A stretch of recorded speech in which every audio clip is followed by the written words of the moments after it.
Service in Gray has issued a flash flood warning for southern Coos County in northern New Hampshire, northeastern Grafton County in northern New Hampshire until noon Eastern Daylight Time. At 9:02 a.m., Doppler radar indicated repeating thunderstorms producing heavy rain across the warned area. Between 1 and 2 inches of rain have fallen. The expected rainfall rate is 2 to 3 inches in 1 hour. Additional rainfall amounts of 1 to 2 inches are possible in the warned area. Flooding is ongoing or expected to begin shortly. Hazard: flash flooding caused by thunderstorms. Source: radar. Source: radar.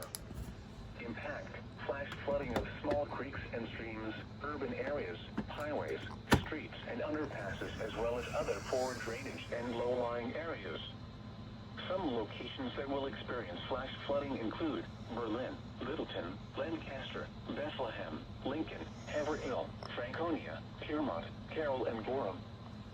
Small streams coming off the higher terrain can cause road wash-ups and dangers to hikers and campers.